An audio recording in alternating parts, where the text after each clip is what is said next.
that the entire body system is being controlled by the brain. So whatever we do in life, be it physical, intellectual, emotional, whatever you think possibly human does in life is being controlled by the brain. However, it functions like a simple computer. It receives information, processes the information, and directs the body, different parts of the body, what needs to be done based on the information it receives. As such, we can say it's the master organ of the body because it controls the entire activities of the body. And we have to appreciate how God designed the brain with the billions of the cells and a lot of networkings from one part to another, to another, to another. And this information has been processed in fraction of seconds. First, think of whatever you are doing in life is being controlled by the brain. And I think I summarize what brain does to the body. Thank you. Thank you very much, Dr. Bala. It seems like the brain is more than a machine that controls everything within our lives. And of course, we have been discussing drug abuse and addiction. Dr. Shuto, in a simpler term, can you tell us what is this drug abuse? What happens to the brain? Yeah, which all protocol duly observed. I'm happy to be here. This festival of neuroscience. I think let me just go straight to the question without wasting more time. From the presentation, we understand that drug can be either a substance or psychoactive substance. When we say drug, these are chemical substances, either synthetic, natural or manufactured, that is used to treat, to eliminate diseases. But here, and most important, is the issue of psychoactive substance. I'm very much interested in psychoactive substance because these are substances, either chemical, either synthetic or natural substance, that act primarily on the central nervous system or the brain in order to alter the way we think, the mood, the feelings, and the behavior of that individuals. So after being understanding this concept, it will be very good for you to understand that when an abuse is coming is as a result of when individuals use this drug, when it is not prescribed, or when it's used that drug as against the medical advice. So that's an abuse in a simpler form. Thank you. Thank you very much, Dr. Shuto. Going back to you, Dr. Bala. Can you tell us in a simpler term the physiological basis of addiction? We take drugs or people take drugs, then what happens to the body system? Okay. I think we have learned what addiction is all about from the presentation. But in a common, let me say in a layman definition, is having not control over taking, using anything to the extent that it will cause harm to your system. So that is what we refer to as addiction. So physiologically, we have two components. I want to simplify, as I said, for the sake of the audience. We have what we call the neurotransmitters, and we have the neurocircuit. Now, if we have our phones, if we are privileged to open our phones, we'll see a lot of connections from here, there, and there. So these neurotransmitters are chemical. They are like chemical messengers, and they are secreted when there is need for any actions to be performed by the brain. As such, we have different types of neurotransmitters. I had Prof mentioning dopamine, serotonin, acetylcholine, gluten. We have many, and they are acting in different ways. So, alteration in the neurotransmitters, as well as the neurocircuit, We can see brain here displayed. We have different part of the brain from the frontal to the medial to the back and inside. So all these areas of the brain are connected and we call them like neurocircuits. So when there is alteration in this neurotransmitter secretion, as well as the performance or the function of, it will affect the neurocircuit. And therefore, the alteration of the neurocircuit will now result in addiction. Addiction has 3 stages. A kind of preoccupation, like your anticipation. So usually it's controlled by the frontal. Now the frontal is being linked to an area of the brain, like let me say the middle part of the brain. And from that, its control is also linked to another inner side, like limbic system is more inside. So the anticipation to have, like preoccupation, is controlled by the first part. Going is linked to the middle side. That is when the intoxication occurs, by the time you have that kind of feeling. And finally, if you want to withdraw, then the effect usually comes. So in generality or in simple way, it's just alteration in the function of the neurotransmitters, secretion and function, and as well as that of the neurocircuit. Thank you. Okay, thank you very much, Dr. Bala. It's a common knowledge now that drug abuse and addiction is becoming rampant even among students. Dr. Bafi, can you highlight this? What are the causes based on the observations as the Dean Student Affairs? First, permit me to start on the existing protocol, please. First and foremost is the issue of the family. I'm sorry to say, whether we like it or not, there is a wise saying that now that we have medical professionals here, it is natural to inherit your father. If your father is diabetic, he's whatever, they will ask you in the hospital if this is it. So we have a similar case. We asked somebody, why are you smoking? And he replied to us, his father and mother are smoking. So this case, what will you do with him? So the first and foremost thing is family. Whether we like it or not, the family has to stand on their feet and has to monitor their ward. And then the second thing is the environment that you find yourself. Because most of the cases we ask somebody, where are you from? From the moment he tells you it's from so and so place, you know the conclusion. So the first and foremost is family. Second is issue of environment. Then issue of peer group, the friends. Some of the students want to feel among. They want to be carried along. So what they want to feel among sometimes, whether we like it or not, they want to feel among, they want to be on top of their classes or whatever. The last but not the least is the twins issue of ignorance and poverty.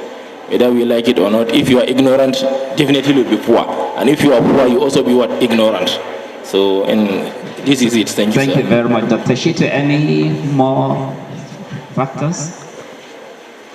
Yes, thank you very much. I think he has mentioned most of the factors. One of the factors is issue of genetics. Genetics play a very important role in people coming down with substance use. And that's why you see that in some areas, which I don't want to mention names, you see that the father, the mother will be using substance, and then the children grow up too. They might be smoking, as simple as smoking, because they've seen their parent doing that, especially the father. And most of this thing, the genetic loading, when it comes to substances, is very high. I think it's as high as almost 60%, just like depression, which is almost like 40%, anxiety 40%, and then autistic spectrum disorder almost like 80%. So genetic play a very major role in people coming down, and likewise the environment too. The environment play a very major role, and it is an interplay between the genetics and the environment which the person finds himself. And then one of the factors which I see in the presentation is this availability of this substance. You see that these substances are made to be much available. And from the presentation, you understand that Gombe is serving as a hope for this substance. Because what the study that have done a survey of drug use in 2018, they found out that Gombe in the north happens to be the highest with the prevalence of substance use. So that means we are sitting on a time bomb and we don't know. And that's one of the things that we need to look at it that way. And then looking at it in the other way is acceptability of that substance. People tend to accept it. They see it as a normal thing. If the father uses it, the parents use it, and other colleagues also use it. They see it as a normal thing. And these are things that may likely increase, bring out the etiology of substance use. So. Thank you very much, Dr. Shitu. Dr. Aboki, usually pregnancy comes with changes in the normal body system. And what will be the impact of drug abuse and addiction on pregnancy? Thank you. Permit me to stand on the existing protocols. I'm privileged to be part of this important gathering. So, yes, it's rightly said that pregnancy comes with a lot of changes in the body system, and this may vary from one woman to another. And then different women may have different perception of it. So some of these common changes include nausea, vomiting, which we commonly refer to as morning sickness, body pains, frequent urination, headaches, leg swelling, and then several other changes. So these changes may now interfere with her daily activities, trying to take care of the home, take care of the older children, and then cope with her place of work. So some of these women may now resort to abusing drugs, especially painkillers, smoking, marijuana, alcohol ingestion, and then many other illicit substances. So some of the women may know the impact, while some may not even know the impact of these medications on their pregnancy. So some of the impact of these medications on the pregnancy, especially on the woman now, will include miscarriages. She can bleed during the pregnancy. She can have premature, because some of these substances can cause contraction of the uterus. So she can go into preterm labor. She can also have premature separation of the placenta, which can cause excessive bleeding, leading to the death of the woman or even the unborn child. Also, the drugs can impair the function of the placenta, leading to narrowing of the blood vessels that supply the baby with nutrients and oxygen. So the baby is at risk of poor growth, also at risk of dying inside the mother's womb. The baby is also at risk of birth defects, what we call congenital anomalies. And if the baby is lucky to be delivered alive, the baby may develop withdrawal symptoms because the baby is already used to these drugs inside the mother's womb. So not having the exposure to same drugs after delivery can now lead to withdrawal symptoms in the baby, and the baby might even die immediately after delivery. So some of the babies, after growing and then enrolling in schools, they may have learning difficulties. And the mother may still be wondering why her child is not doing well in school, not knowing that it's all as a result of the impact of these medications on the child. So I would like to advise all mothers out there that we should try to be very careful with the kind of things we take during pregnancy, as this can have very negative impact on our own health and the health of the unborn child. Thank you. Thank you very much, Dr. Aboki. Dr. Shitu, you heard what Dr. Farida said and what Dr. Bafi said. So how can we mitigate this in a sentence or two? Yes, in a sentence of one or two, I think based on what she said, I think the early education is very important. And one of the factors that we mentioned is ignorance. And that's why this program is very important. We're creating awareness to people. And the creating awareness will start with students, and then even from the primary, secondary, even from to the tertiary institution, that people should know the menace of substance use. And then it affects so many things, even the academic performance of that individuals. You understand with child, she said that when the child grows up, and then you expect the child to perform very well, but it got to the point that you're getting a shock of your life. The child is not doing what he is expected to do. And then this is a result of maybe substance use or outcome of substance use. And to manage this problem, I think early antenatal care is very important, and the mother education is very important. And then also the government at individual level, and then even the parents also have a role to play by teaching our children how to behave well even at school. And some of the gadgets that we buy to our children too, they may influence them, because a child will be playing with some things and then he's seeing them. I have seen a patient who had a problem, and then nobody wanted to get him to talk to him. It was difficult to talk to him. But when I came in, I saw him, and I saw the head. He was having some dreadlock all over. And I quickly remember Mali, and I began to sing song like "One Love, Keep Us Together." And before you know, the person, the client, just came out and began to play guitar and began to socialize around. And this is a person that found it difficult to do that, but because of the way we rapport also play a major role. And this person was able to break the barrier that we were having, and then we were able to treat him, and he got better from the experience. So rapport is very important.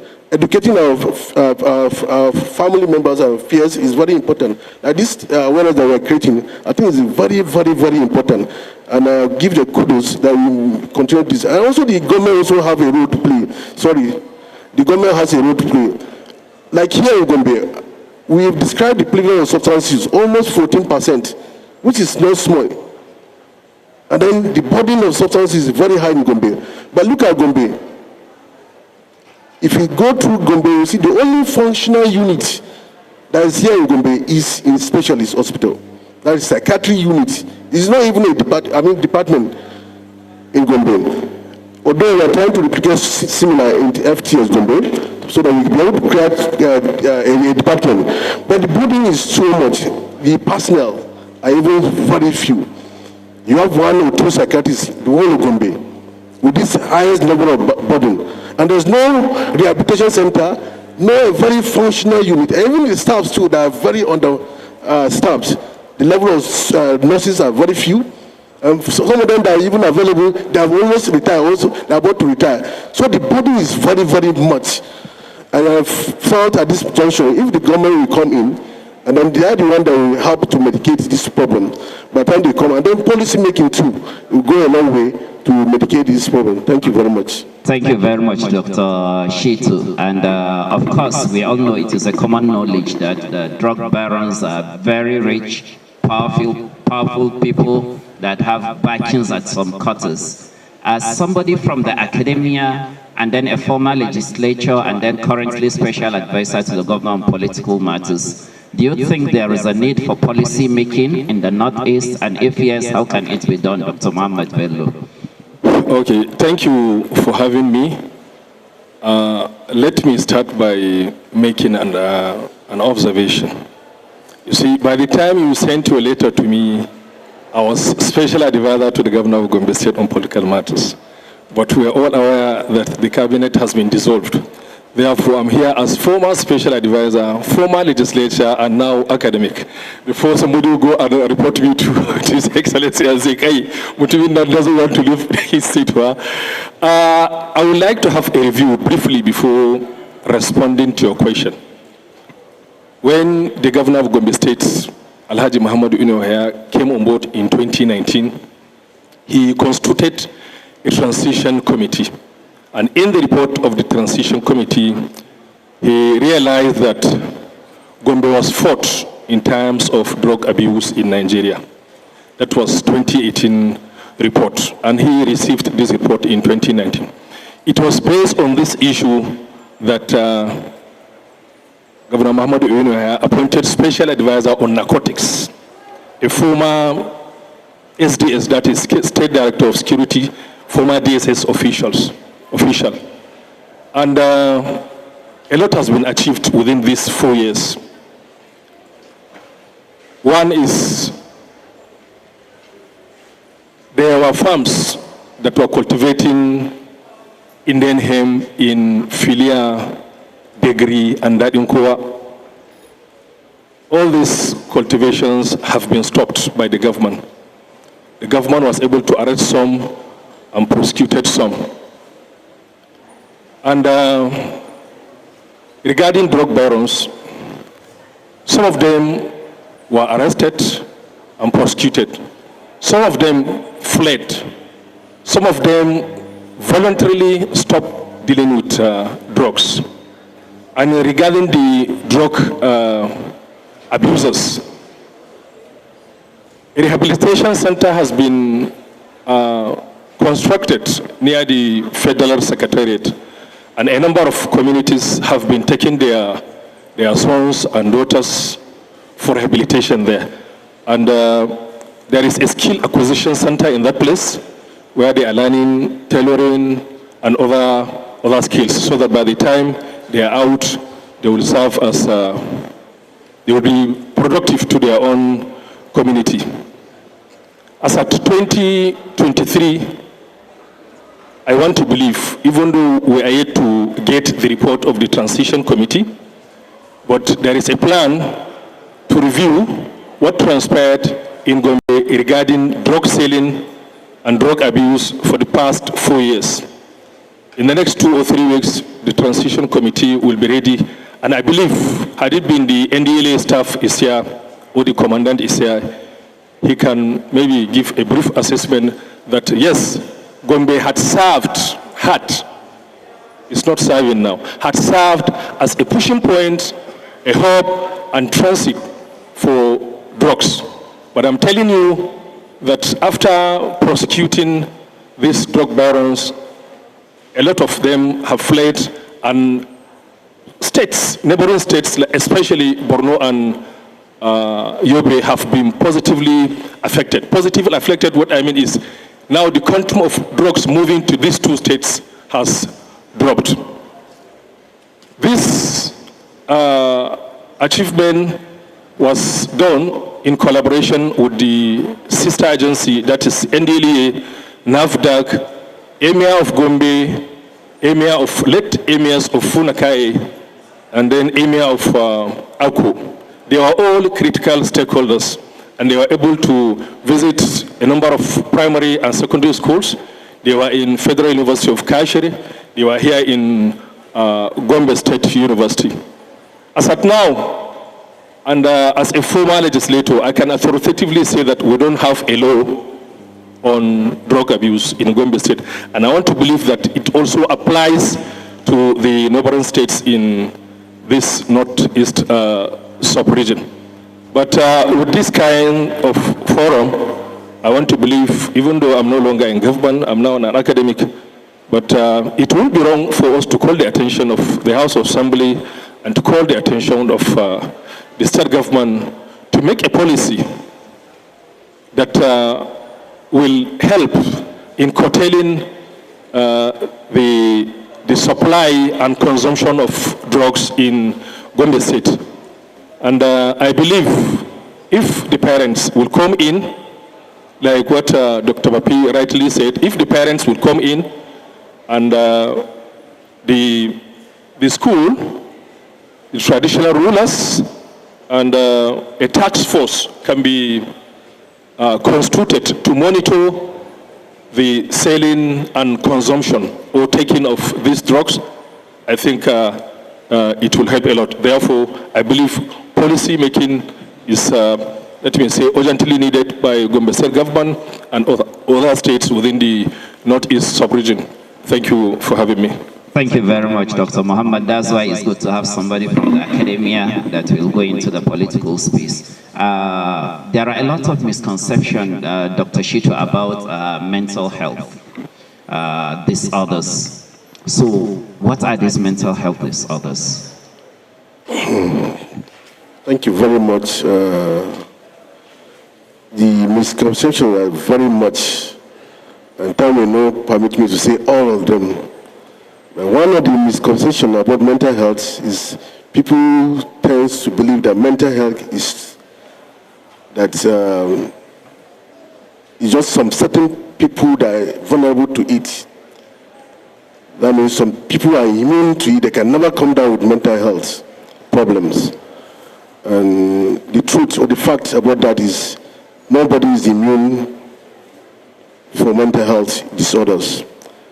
I mean, at any time you can break down, especially when you have those genetic burden or vulnerability to those things, mental health disorders. So you may likely break down and then come down with a disease or a sickness or disorder.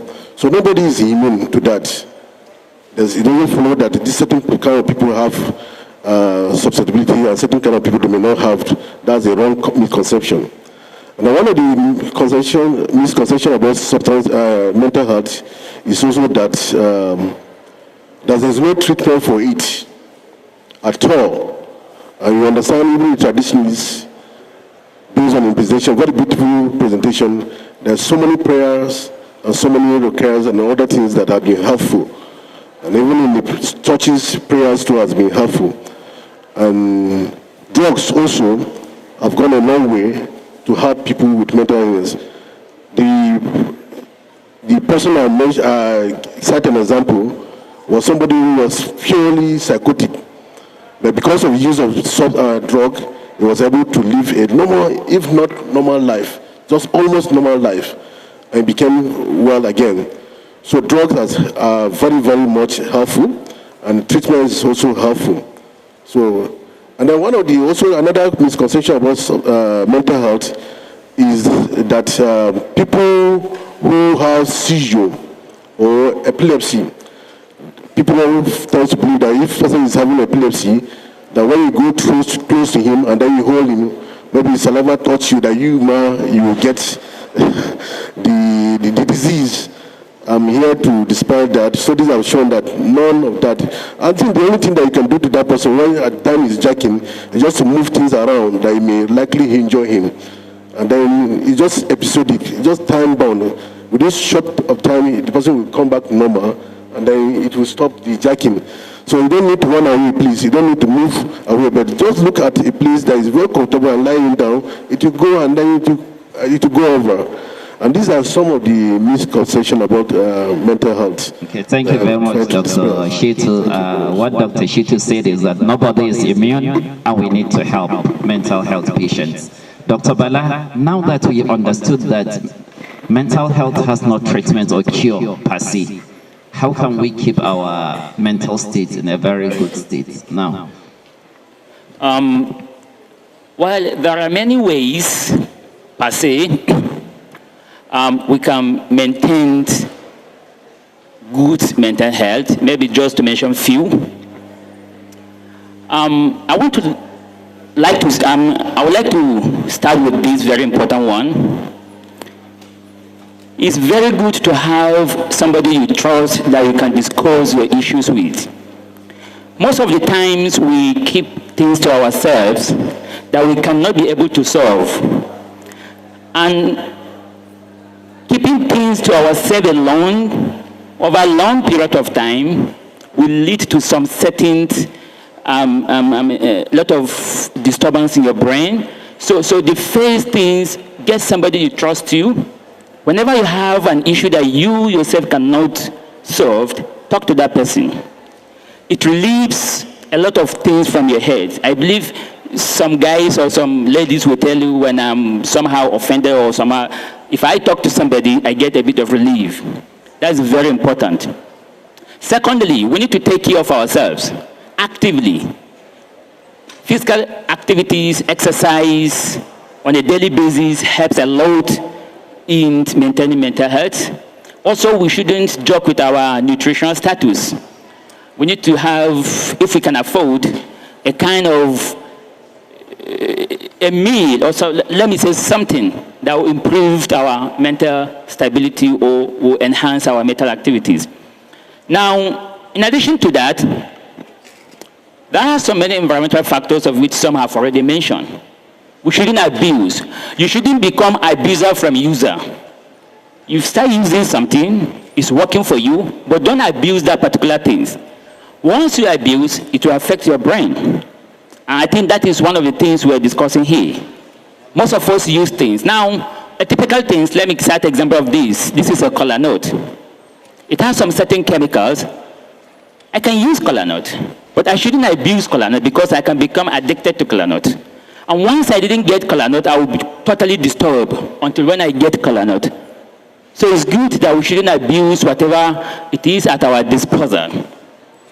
As I said, a lot of other drugs around, we shouldn't go close to this. And as I said, there are quite a number of things that we need to do to maintain our mental health. Maybe just for the sake of time, this is just few to mention. Thank you. Thank you very much. Dr. Maaz, you have been sitting for quite a while. Of course, we know that the health and economic burden of mental health is enormous. And of course, I heard Dr. Shitu saying that it is in specialists that we have a unit that we can call psychiatry unit. Do we have adequate resources of facilities to manage mental health in our tertiary institutions here in Gombe? Thank you very much. Permit me to stand on existing protocol. Honestly, as he said, in the whole of Gombe, we only have one department of psychiatry, which is responsible to handle mental health issues, including drug abuse. But that department has 40 beds, 20 for male, 20 for females. And I can tell you that the department is as old as the hospital. The hospital was established in 1958. And since then, that space is still 40 beds for patients to be admitted. And you can agree with me that the population, if we assume that only people from Gombe are using that particular space, as at that time, the population at most 1.5 million. But now, I think the latest population of Gombe State, the population is almost 3.4.7. So you can see that the population has almost doubled or tripled, but the space remains 40-bed capacity. So it means the space is not adequate. So we don't have adequate space to manage or to handle or accommodate these patients. And the implication is that so many patients that you would want to admit and manage as inpatient cannot be admitted. It means so many patients will be asked to go back home, perhaps come back. That may mean prolonged recovery time, more resources to be spent, and the patient cannot get the best. And sometimes you just have to, discharge a patient because you feel it's relatively okay, so that you can admit another person. So this issue of space is a serious challenge and is not adequate to handle patients with mental health issues, particularly drugs. The second aspect is that management of drug dependence and abuse usually take two phases. One phase is to manage the acute problem, while the other aspect is to manage to rehabilitate the person. At the moment, we can only manage the acute phase. Because we don't have an attached rehabilitation center to the hospital where this patient can be, admitted, and then they can follow all the process. That is why we have a lot of relapse. Even if you manage acutely, there will be relapse. Secondly, in terms of equipment, there are so many equipments that you need to use to manage this patient. It's not adequate because little statistics, we run clinics twice in a week, and in the whole of the month, we are able to see like 1,400 to 1,600 people, out of which 500 are new patients. And for you to evaluate this new patient, you need some, items, you need some machines, you need some things to carry out some investigation, which are currently not available, like the EEG machines, the ECT, the cameras to even monitor. We don't have all those facilities.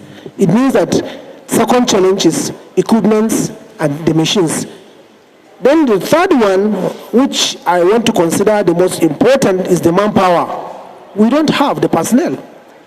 With what we have, 40 beds and the clinics, on average we need like 26 trained psychiatric nurses to be able to handle the patient on the ward rounds, and then serving medication, and also clinics. But at the moment we have only 8 trained. So you see the gap is huge. So even in this regard, the resources is not adequate. Of course, the manpower resources is not adequate. We need like 4 psychiatrists to be able to manage just this number. But at the moment, we only have 1. And even the one is visiting. Likewise, psychologists. So I want to say we don't have, in all ramification, if you look at the space, equipment, manpower, they are not adequate to handle what we have on ground. Okay, so quickly, how can we change the narrative still, if you can advise? Changing the narrative, I think I would like to borrow from the first speaker that I met, we need to put our hands together. Looking at mental health issues, these are issues that most of the time the victims cannot speak for themselves. So we really need to come together as stakeholders and form a very strong advocacy team so that we can talk to the government, policy makers, for what? For budgetary allocation and increase in funding, as well as prioritizing this particular menace. Let's look at it as a public health problem so that we can actually give it the attention it requires. We will now have the fund to expand the existing structures and even build new structures like this rehabilitation center. We really need it, and it requires a lot of funds. And of course, in terms of the equipment, these are things that you can actually procure. Once you have the budget allocation and it's released and you procure it, the next thing is the manpower, which is the most difficult thing. So we have to really look at, recruiting more people, training those that are on ground, and also creating a very good environment, as well as really good remuneration so that they can stay. And secondly, we need to have some innovations. Some innovation in terms of task shifting, where other healthcare workers can be able to really handle, and also integration, so that where we are managing physical illness like malaria and hypertension, we can equally manage, the mental health issues side by side. Not this one that we are just managing it in a particular department, so that we can refer to there is need for collaboration between the mental health expert and the other health workers, so that these services can be integrated. Thank you very much. Dr. Maazi. It was too explicit. Mental health of women is another thing that receives minimal attention. Dr. Farida, what are the factors that affect mental health of women during pregnancy and after, and how can it be mitigated? Thank you. Yes, it's very true that mental health of women receives minimal attention, especially in this our environment. And I know most people will agree with me that pregnancy and childbirth is one of the most important turning points in a woman's life. So some of these factors will include pre-existing mental health condition, as if she's already having a mental health condition before the pregnancy, so she can still carry that into the present pregnancy. Also, the normal changes of pregnancy, which some women perceive it as abnormal, can also affect her mental health. Also, if she also has complications from a previous pregnancy, she can carry the fear of that into the present pregnancy. Complications from pregnancy like miscarriages, bleeding, infections, death of the fetus, diabetes, hypertension, developing in pregnancy, and the experience of childbirth, the pains of labor and the difficulties. Likewise, after the delivery, she can have challenges with taking care of the newborn, taking care of her own self, and also sleeping difficulties. She can have a problem with urinary continence, especially if she has sustained some fistula during the delivery. So if all this now is coupled with lack of adequate support from her partner, from the family members and the community at large, the mental health of that woman can easily get affected, and she may come down with depression and other anxiety disorders. So coming down with this depression and anxiety disorders can still further affect her own health and that of the child. So mitigating the impact of these factors includes several strategies, which include seeking antenatal care and then allowing room for open communication so that these women can voice out their challenges and their difficulties. Likewise, educating these women on the normal changes of pregnancy so that they don't get disturbed when they encounter such changes in pregnancy. Also, educating them on healthy lifestyle, providing emotional support, also involving the partner in her care. Likewise, psychotherapy and medications in women with pre-existing mental health conditions can go a long way in mitigating. Thank you very much, Dr. Aboki. I think before the exit of President Muhammad Buhari, the former president of the Federal Republic of Nigeria, about 2 years ago, if I can remember, he signed the Mental Health Act, which was thought to be a turning point in the management of mental health. Dr. Muhammad Bello, how can we domesticate this Mental Health Act that was signed by Buhari in Gombe and Northeast? if possible? Thank you. Yes, it is possible because I can remember when I was in the House, I was chairman House Committee on Housing and Transport. And I realized that Gombe didn't have Gombe State Road Traffic Law. And that was why I sponsored Gombe State Road Traffic Law to complement and supplement the Federal Road Safety Act. What I'm trying to say is the law enacted by the National Assembly is not an exclusive list, which means it can be domesticated in Gombe and all the other states in the Northeast sub-region. But the most important thing is the issue of collaboration between or linkage between the federal government and the state government. Just like what I said, the federal government constructed a rehabilitation center near the Federal Secretariat. I know the place. And like some outpatients from the specialist hospital or some abusers of drugs can be taken from their own community, which means there must be symbiosis relationship between the federal and the state government to be able to achieve this. Because there are some laws that you cannot enact or pass at the state level, but this is not among them. So I think the MD is here. It's a matter of calling the attention of Chairman House Committee on Health, or maybe even sponsor a private bill. It can be done. Sponsor a private bill through the Chairman House Committee on Health. It can be passed, and I believe if the governor sees it, he will give it a go-ahead. Thank you so much. Thank you very much. We've come to the end of the panel discussion. Before we leave, I would like to take advice from each of the panelists to the members of the public, starting with Dr. Bafi. In a sentence or two, what will you tell the members of the community about mental health and drug abuse? What advice do you have? Thank you. Not only issue of mental health, in whatever health issue that we have, I think we need support. Like DMD is talking about government. We need not only government, even our philanthropists. Maybe somebody from the society that is CDG can come and intervene, build maybe a structure in the hospital and donate it to the state government. So individually, collectively, group, associations, societies, we can cooperate, we can support. Directly or indirectly, maybe ASU, let me give you an example. ASU, I think just last week or last week, gave a scholarship to one of our students. So a union can decide to come and build a structure at the hospital and donate it to the state government, to the specialist hospital, that this is a psychiatric unit or whatever. So we need support individually. And this issue of mental health, like what the doctor was talking about, we need a cooperation, maybe the society, the family members, whatever support somebody can get from his immediate family, from his extended family, from the community members. We need support directly and indirectly. Thank you very much, Dr. Maazu. I think I have one or two. One is that we should carry this preaching to the society.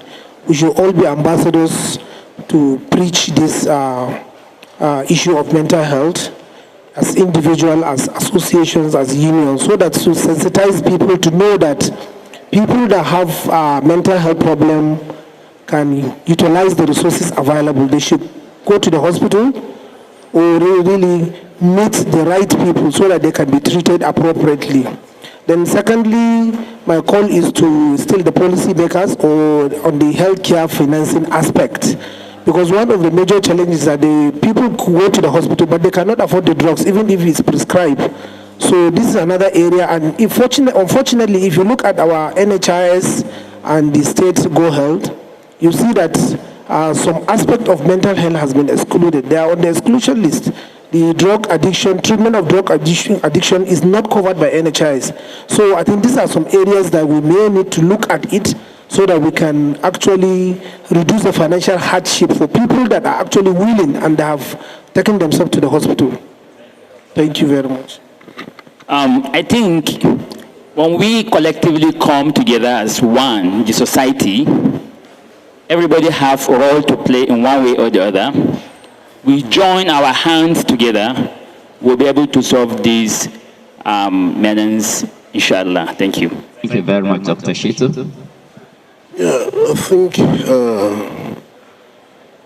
let me say, this forum is very, very important, and I want to thank the organizer of this program. I think it's a very well done job, because by the time you look at a collection of people here from different areas, and if we can go out and sell this message that we've heard this morning, it will go a long way to spreading a message about good mental health. And secondly, I want to restate that nobody is immune to developmental problems. At any point in time, may fall victim of this. And then thirdly, I want to say the issue of procuring these medications, these drugs. You see that maybe this one is for the government too. The issue of the drugs are very, very much expensive. And most of the time, it's out-of-pocket payment that people do to get the drugs. If there's a way that this thing can be waived through policies, maybe lessen the burden on our society, it will go a long way helping us to solve these problems. And lastly, let it be a joint effort. Individual, family, society, the government, everybody must come on board so that we'll be able to cut out these menace of substance use. Not just in Gombe, even in Nigeria as well. Thank you. Thank you very much, Dr. Mohamed Bello. Okay, thank you. Considering the importance of mental health, emotionally and psychologically, I see two things as very, very important things. One is the issue of advocacy. We need to know, and the community needs to know, that by taking drug A, it will affect you. Because some people don't even know that it will even affect them. Some are thinking that by taking it, they'll just feel high because they have problem of maybe financial problem or family problem, or they just want to feel high. They want to belong to a particular group. They just do it. They don't know the effect. Then the second most important thing, in fact, is the most important one, is the issue of family. Parents are the most important sector in terms of preventing and fighting against drug abuse. Why? Because they're the first ones to realize their son is taking or their daughter is taking drug A or drug B. You normally see it. Teachers may not realize it quickly. Friends sometimes may not realize it, but because these people, usually the victims, let me say, teenagers and what have you, based on the presentation of Prof, I think parents need to pay more attention to their sons and daughters with a view to preventing them. Thank you. Thank you very much, Dr. Farida. Thank you. A lot has been said already. So, in addition, on my own part as a gynecologist, I would like to call on members of the public and also, especially those present at this discussion, to try our very best to show maximum support and care to women, especially during pregnancy and immediately after delivery, because this has been proven to go a long way in improving the mental health of women generally at this critical period. So seeking and sustaining a strong support system is very, very essential. Thank you. Thank you very much. Before we go, initially the Permanent Secretary Ministry of Health was here, but he had assignments to execute. I think he left. We will take one or two comments. Of course, we have a Professor of Public Health. Maybe when he comes for his remark, the Deputy Provost, he will discuss on some of the aspects. So from the members of the public, one or two questions or comments to the panelists, if we have any. Professor Rashid, the Director of Academic Planning, Gombe State University.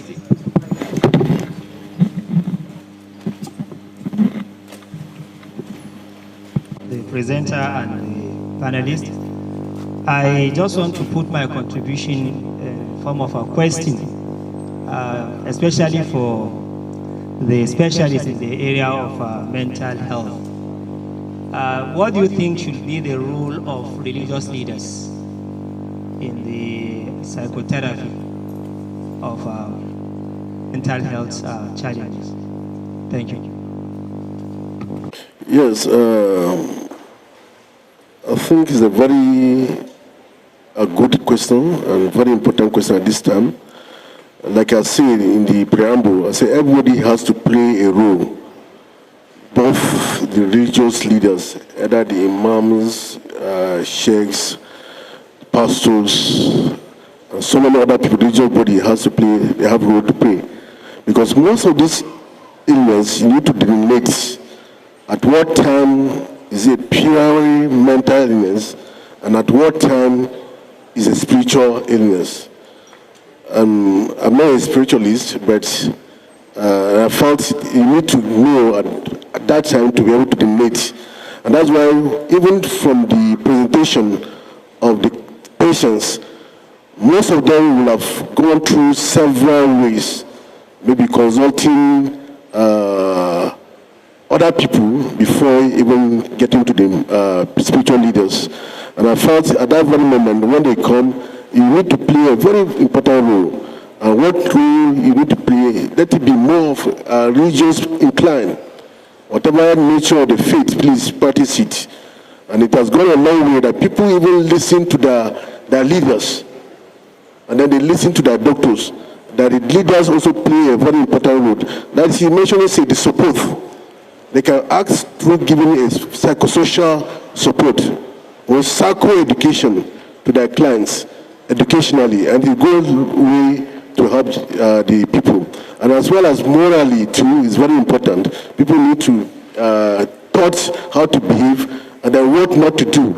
And that's why we say at this junction that the religious leader also need to preach this thing in the churches and then the mosques about the menace of substance use, the effect of substance use, and how the populace need to reduce or even stop use of substance. I think it's very good questions, and they go a long way when the religious leader come together and then put their own effort to make sure that this menace is stopped. Thank you very much. Thank you very much, our panelists and able contributors. Can we give them a round of applause? So this brings us to the end of the panel discussion. I will hand over to the master of the ceremony. Thank you very much.